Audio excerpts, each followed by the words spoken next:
Welcome to the latest edition of the MIT Sloan Expert Series, which provides an inside look at some of the most exciting new ideas and research coming out of MIT Sloan. I'm your host, Rebecca Knight. Today we're talking about fake news, a phenomenon that's evolved from a salacious internet sideshow to a serious threat to our electoral system. Joining me to talk about that today is Sinan Aral. He's a professor here at MIT Sloan, and his new research on the topic is published in the latest issue of Science. Thanks so much for joining us. Pleasure to be here. Before we begin, I want to remind you, our viewers, that you too can join the conversation. Please use the hashtag MITSloanExperts on Twitter to chime in. Let's get started. So, Sinan, the term fake news has really become an all-purpose smear that's used by pundits and politicians, including our president, to describe journalism they don't like. What got you interested in studying this from a research perspective? Yeah, so in fact, we started studying this phenomenon before it was the media rage. 2 years ago, or even more than 2 years ago, we worked directly with Twitter to get access to the full Twitter fire hose and the historical record of tweets so that we could really comprehensively, and for the first time, analyze the spread of false news online. The way that this all started was that my colleagues and I were doing research about veracity and veracity detection in social media. And this was right around the time of the Boston Marathon bombing here at MIT. And for those of us who were in and around MIT for the Boston Marathon bombing, when the bombing happened, there was a lockdown at MIT. People were asked to stay inside and were supposed to stay where they were. And it was very difficult to get news about what was happening and where it was safe to go and where the authorities were directing people or investigating and so on. And so, as we do today, we turned to social media to try and understand what was happening. And our PhD student at the time, Soroush Vasugi, who's the lead author of this study, was interested in and trying to understand what of what I'm hearing on Twitter is actually real and what of it is misinformation or false information or essentially wrong. And how could I understand what's happening and know where it is to be safe on campus? If you remember, tragically, Sean Collier, a police officer here at MIT, was shot and killed during this event. So it wasn't safe necessarily to be on campus, and people wanted to know where to go. When Soroush saw that some of this news was not really accurate, it started all of us thinking about, well, how does this type of news spread, and what are the potential consequences of that? And this happened a long time before fake news was a thing in the media. Fast forward to today, and fake news is a term you can't go through the morning news without seeing. It was named the word of the year by Collins Dictionary this year. Absolutely. So it makes perfect sense that you would see a number of different uses of this term in a number of different settings. And so, as we describe in the paper, the term fake news has evolved over time. Whereas initially it might have meant stories that are false or faked intentionally, now it is also used as a political strategy to label something as fake news that a politician may not like in terms of its reflection on them is a strategy for dampening the value or the effect of that information. And so now the term fake news has a lot of different meanings to a lot of different people. So in the paper, we stay away from the term fake news because it's been so popularized and publicized and politicized, frankly. And we focus on the term false news, which is a reference to news that has been verified to be true or false by some independent fact-checking organization. So in terms of the false news, I mean, fake news, false news, we actually don't know that much about it. Behavioral economists and political scientists this really is the topic du jour, and we don't know who's reading what, whether or not targeted fact-checking efforts are actually having an impact. I mean, where do you think that we're going with this? Well, frankly, we're at the very beginning. We're at ground zero for understanding how false news operates, how it's produced, how it spreads. It's also a moving target. The way that it's produced, the way it's spreading, is changing day to day. So we have a very difficult task ahead of us. But you're correct in saying that until now, largely, most of the science has been on studies of single news stories spreading. For instance, a news story about the Boston Marathon bombing, or the discovery of the Higgs boson, or the Haitian earthquake. Or it's been studies of very small samples of Twitter posts or Facebook posts and so on. So what we set out to do in this study is to comprehensively analyze all of the false news that has ever spread on Twitter from its inception in 2006 through to 2017, including the presidential election cycle of 2016, where a lot of the attention has focused. And to our knowledge, it is the first large-scale, and certainly to date, the largest longitudinal study of the spread of false news online. I want to unpack those findings, but first I want to talk to Tim O'Reilly. The MIT Sloan Experts series recently sat down with Tim. He is the founder and CEO of O'Reilly Media and the author of several books, including WTF, What's the Future and Why It's Up to Us. Here's what Tim had to say about the problem of false news.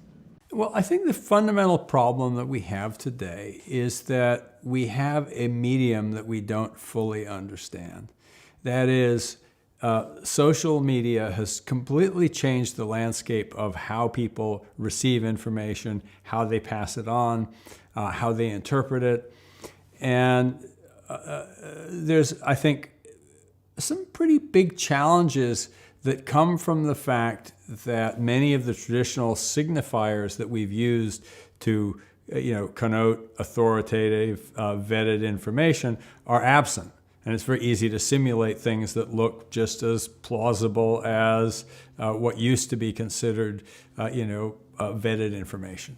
And so I think that the issue of scale and speed with which misinformation spreads, I think, is the really key problem. But of course, this is not entirely new. The incentives in our media system that have changed. It used to be that we had this base of local subscribers, and you had to serve that base, and you built a reputation with them. And now it's basically almost entirely ad-based media. And ad-based media, chases the clicks, chases the attention, and that's always been the case on the ad side. Is it panders to sensationalism. We have really come to understand what cognitive buttons to push, and there's a whole science in Silicon Valley of how do you manipulate people? How do you get them to do things that they don't want to do? I mean, we have basically figured out how to hack people's brains for profit. And now we're starting to understand people saying, well, you don't just have to do it for profit. You might do it for political ends, for example. And our traditional media needs to recognize the self-destructive behavior. Our politicians need to recognize the self-destructive spiral they're in of algorithmically trying to basically purvey false stories to get elected, trying to manipulate electoral maps so they'll get elected, rather than going back to say, what were we really trying to do? We were trying to have a real debate about ideas and persuade people about the truth. When did we forget that? That was Tim O'Reilly of O'Reilly Media. We're going to hear from him again a little later in the program. Sinan, you're the author of a forthcoming book, Hype Machine, about how social media is upending our democracy. What's your biggest concern with regard to fake news? Yeah, so I've been studying how social media is affecting our society for the last 15 years or so. And this book is an attempt to synthesize the scientific findings about how social media is affecting our democracy, our businesses, our politics, and even our public health. And so the purpose of the book is to explain how social media has the potential to create tremendous promise for our society, as well as the potential to create tremendous peril, and how we can navigate towards the promise and avoid the peril. It will talk about fake news, Russian meddling, but it'll also talk about how we influence each other's dietary habits, how we influence each other's exercise behaviors, how social media advertising works or doesn't work, in a comprehensive way to try and understand how social media is affecting society. So I want to talk now about this study. So what were you exactly measuring? What was the data you were looking at? So we studied all of the true and false verified stories that ever spread on Twitter from 2006 to 2017, 11 years of data. We tracked 126,000 stories that were spread by millions of people, millions of times over Twitter. And the way we did this was we went to 6 independent fact-checking organizations like Snopes, PolitiFact, FactChecker, and so on. And we looked at all of the stories that they ever investigated as being either true or false. So these fact-checking organizations take the time and energy to go through and really find out. And it's humans who are doing the fact-checking. Absolutely. This is, in a sense, investigative efforts by teams of human beings trying to understand what's true and what's false. And luckily, from our perspective, these organizations agreed 95 to 98% of the time about their labels, about whether something was true or false. So we had a very nice corpus of 126,000 cascades that were labeled as true or false by these independent fact-checking organizations. Then we worked backwards and went to Twitter and found instances of people talking about these stories, pointing to them or mentioning them in their tweets. And we recreated one by one the retweet cascades of each diffusion event of a story spreading from person to person to person on Twitter. So for a given story, if I was to tweet it and you were to retweet it and then your friend was to retweet it, we would be able to see that cascade time-stamped second by second as that information was moving from one person to the next, to the next, to the next. So for each of these 126,000 cascades, we created these time-lapse data sets of who they were touching, how they were being spread, and so on. Then we use data analytic tools to measure how far, how fast, how broadly each of these stories was diffusing. And then we began to compare, well, how does the truth diffuse differently than falsity? How does a false tweet look different in the socio-technical system of Twitter in terms of who sees it, how often they see it, how quickly the information spreads, how many people see it, and so forth. And what did you find? Well, frankly, the results were disturbing and at times very surprising. So the primary result is that false news travels farther, faster, deeper, and more broadly than the truth in every category of information on Twitter by an order of magnitude in some cases. So it's not even close in terms of how much faster and farther false information is traveling in social media compared to the truth. And why? Why do lies travel so much more quickly than the truth? Well, in addition to looking at all of the different information, we also broke this down by category. So for instance, we looked at false and true news or any kind of news that was related to terrorism or natural disasters or politics, business, urban legends, science, entertainment, and so on. And what we found, for instance, was that false news is increasing over time. So as you look at the temporal progression of false news, every day, every year, there's progressively more false news. It comes in spurts and fits, it goes up, it goes down, but the trend is generally increasing. We also found that false political news traveled farther, faster, deeper, and more broadly than any other type of false news, which gives us some sense into the why, because the topics matter. When we're talking about politics, the false news is traveling much further and much faster and much farther. So we wanted to understand what was driving these results. And the first thing that came to our mind, and one might suspect, for instance, that the characteristics of the people involved in spreading the news is predictive of which news is going to travel farther, faster, deeper, and broader. Right. So, perhaps these people are verified Twitter users or influential people anyway. They're pundits. They've got a big following. exactly. So that was the first sort of hypothesis that we had, is that, yeah, maybe the people spreading it are somehow different, and that favors the spread of false news. So we looked at whether people, how many followers a Twitter user had, how many followees, how many people they followed, whether they were verified, how long they'd been on Twitter, how active they were on Twitter.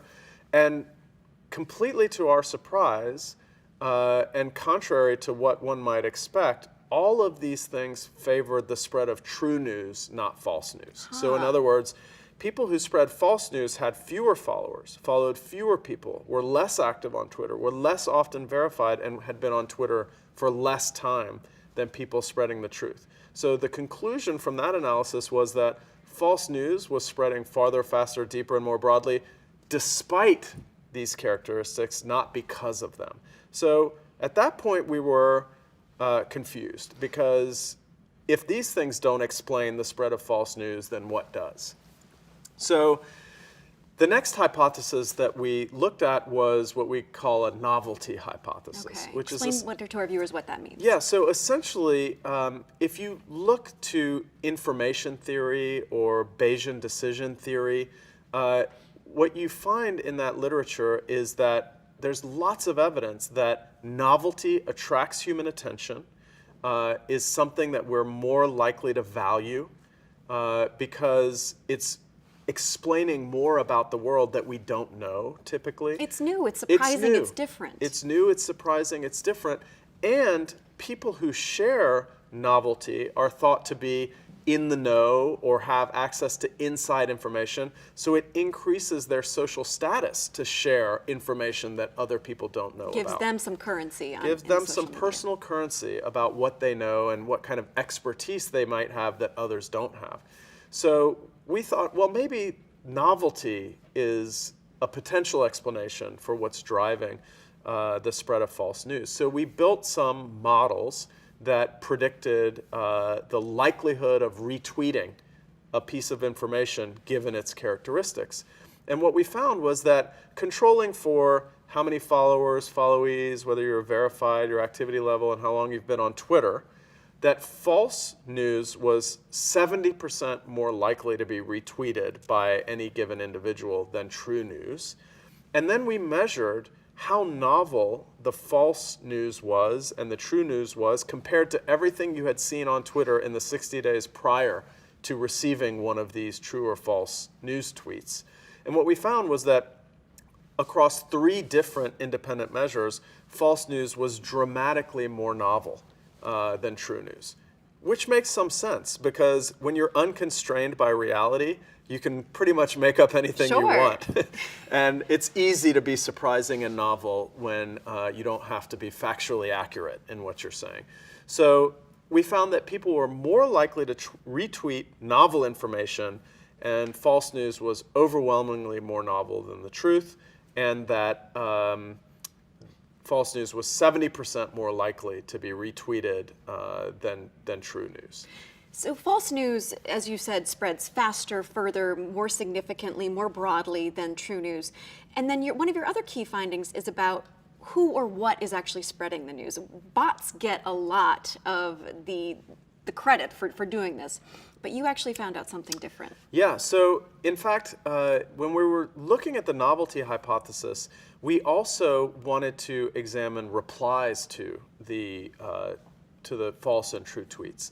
And what we found there was essentially that in the replies to a true or false tweet, people were expressing very different emotions about that tweet. So when they encountered a false news tweet, they would express surprise and disgust significantly more than they would. After the 2016 election, that does not surprise me. Exactly. And so the surprise element corroborates the novelty hypothesis, but the disgust element, there's something uniquely human about being disgusted by something that you're reading online. Obviously, bots can also fake being disgusted, but that got us thinking about, well, there's so much talk about the role of automated robots in spreading this kind of information online. We have one of the first comprehensive data sets of this type of information spreading. Maybe we could analyze how responsible bots were actually for spreading this kind of information.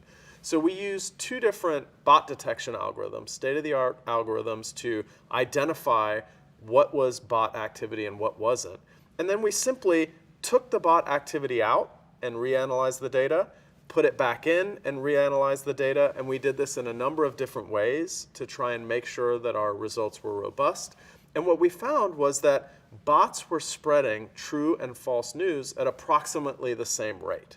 So bots could not explain the great difference in how far and fast falsity was spreading compared to the truth. And that while they were responsible for spreading false news and true news, they were not responsible for the difference in the speed and velocity with which falsity was overtaking social media compared to the truth. So we can't be blaming the bots. So bots are a problem for false news, but they do not explain why false news is so much more quick and overwhelming on social media compared to true news. What that means is that it's human beings that are largely responsible for the spread of false news, not automated robots.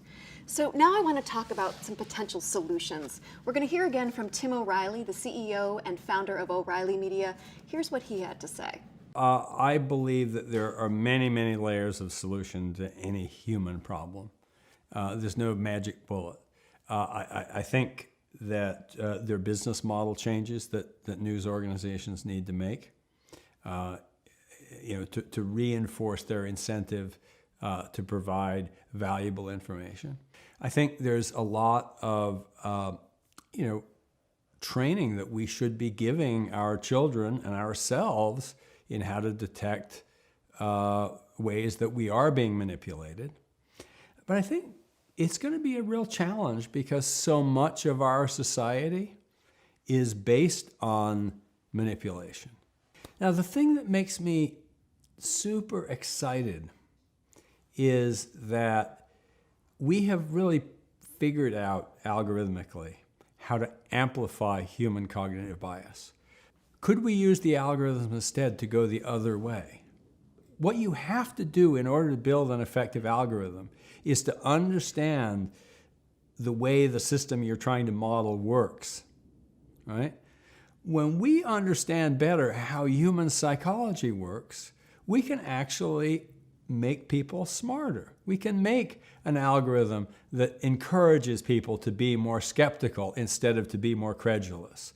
We can make an algorithm that makes people respond better to things that seem to have more social value. But what we haven't done is to step back and say, well, could we do the opposite? Could we figure out how to damp down or compensate for cognitive bias? And there are really some simple things. A good example of of something that you do in your own psychology if you're a skeptical person is you hear some new information and it seems unlikely and you stop and you pause to verify it. Well, we could train our machines, our algorithms, to do the same thing. Oh, here's a new piece of information. It seems unlikely. It's contrary to the general consensus. So pause before you pass it on. It's not that the algorithm is deciding what's true. It's that humans are identifying a bunch of consistent features in the data that make it likely that something is true or false or ought to be looked at. So think back to the early airplanes, back around the turn of the 20th century. And they weren't able to fly very far. They crashed a lot. And over the period of decades, they became much more reliable. We understood the aerodynamics better. We were able to build much better designs. I think the same thing happens here. We get better at this. We can get better at this. And it's really, I think it's fundamentally a matter of choosing what we want to get better at. Do we want to get better at extracting more money from people? Or do we want to get better at building a balanced media ecosystem? That was Tim O'Reilly. So Sinan, he brought up a lot of interesting points. Already, according to top intelligence officials, Russia is meddling once again in our elections. Where do you think we go? Do you see any policy interventions, any things that the media can do themselves to improve this? Well, let me begin by saying the potential catastrophic consequences of the spread of falsity are dramatic. For instance, they can lead to misallocation of resources during a terrorist attack. They can lead first responders to the wrong building where there are no people in a natural disaster. There's a story about a false tweet during President Obama's presidency where a false tweet claimed that he was injured in an explosion and it wiped out $130 billion of equity value in a single day. So the consequences of this stuff are real and they are dramatic. So we have to think about what are the platform design, policy, regulatory, and other types of interventions that can help us deal with this kind of catastrophic consequence that false news could potentially engender. So the first thing I would say about how to move forward is we do not know enough about what's going on. We have to do more research about how false news spreads. Why do people spread false news? How are bots involved or not involved? As I said earlier, bots cannot explain the differential spread of truth and falsity, but that doesn't mean human beings that are malicious actors, troll farms, and so on, are not spreading false news.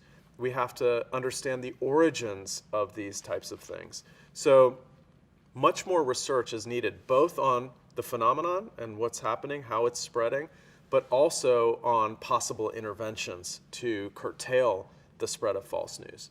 And there has been some work that's ongoing. Most of it is in working paper form, so very little of it has been peer-reviewed or published. So we're sort of at the ground zero of our understanding of the spread of false news. There are certain categories of intervention that I think might be helpful.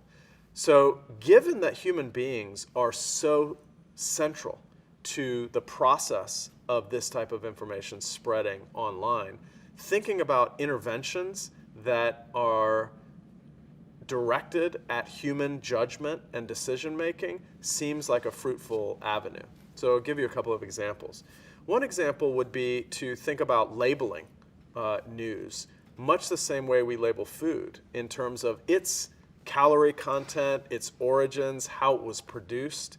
We get none of that when we read a news article, but when I go buy something at the grocery store, I can read exactly how it was produced and how many calories it has and how much saturated fat and so on. I'm already picturing one news being all brand and others being Cheetos. Exactly, so. Better for you than the other, right?